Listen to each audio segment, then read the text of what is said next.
Present perfect tense आप लोगों को बताया था पिछले वीडियो में, और ये चौथा है, टेंस का चौथा है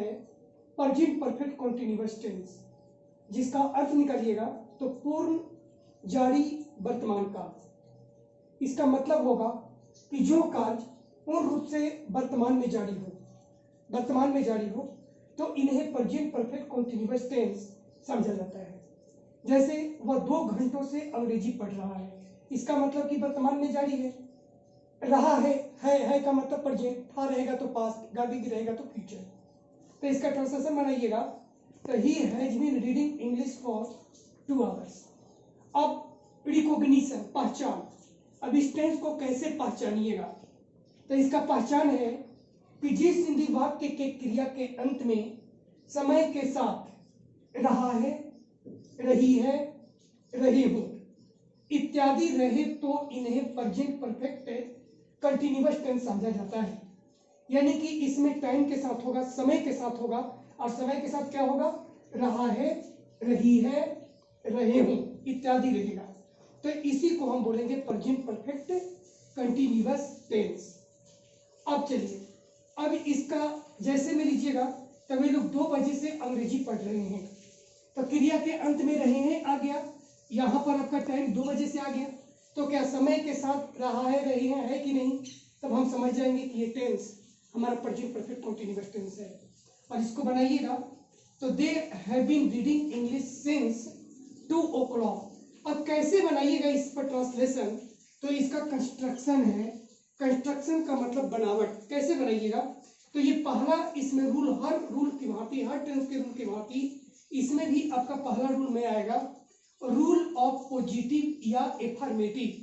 स्वीकृतात्मक का नियम। यानी कि पहला पॉजिटिव या एफर्मेटिव, पॉजिटिव कहो या एफर्मेटिव। तो इसमें रूल होगा, पहला में सब्जेक्ट होगा,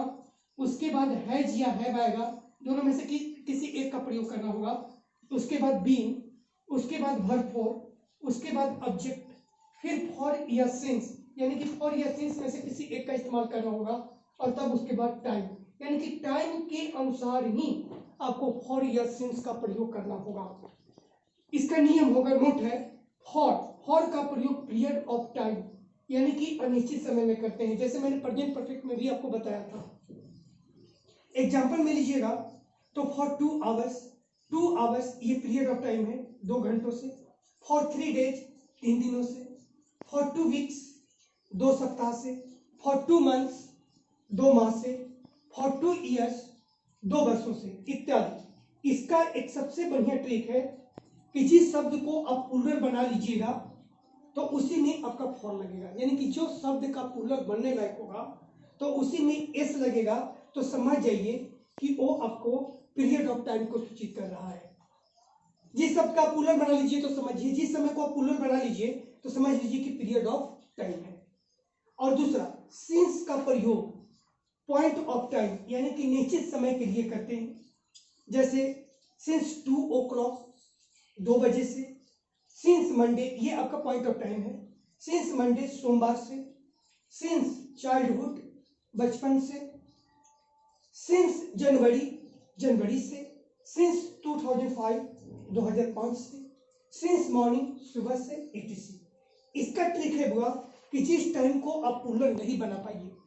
यानी कि जिस टाइम को प्लूरल नहीं बनेगा तो समझ लो कि वो पॉइंट ऑफ टाइम है और उसमें सिंस का इस्तेमाल होगा, समझ गए। इसके बाद देखिए इसका एग्जांपल में, जैसे वे लोग 2 घंटे से क्रिकेट खेल रहे हैं,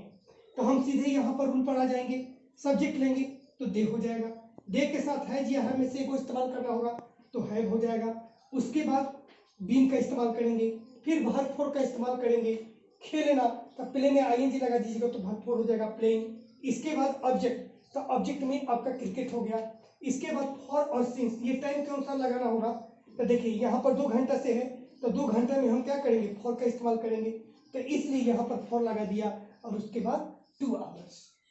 ठीक उसी तरीका से एक और एग्जांपल देखिए, वह 2005 से अंग्रेजी बोल रहा है, तो फिर हम यहाँ पर रूल पर आ जाएंगे, तो सब्जेक्ट लेंगे तो ही के अनुसार हैज करेंगे, उसके बाद बीन, वर्ब फॉर का इस्तेमाल करेंगे बोलना, तो स्पीक का वर्ब फॉर स्पीकिंग हो जाएगा, फिर ऑब्जेक्ट का इस्तेमाल करेंगे तो अंग्रेजी है तो इंग्लिश हो जाएगा, और उसके बाद फॉर ईयर सिंस का इस्तेमाल करेंगे टाइम के अनुसार। तो 2005 से है तो 2005 में आपका सिंस का इस्तेमाल होगा, यानी कि जो साल का नाम होगा, जैसे 2005 है तो सिंस होगा, तो यहाँ पर सिंस लगा देंगे और तब 2005 कर देंगे।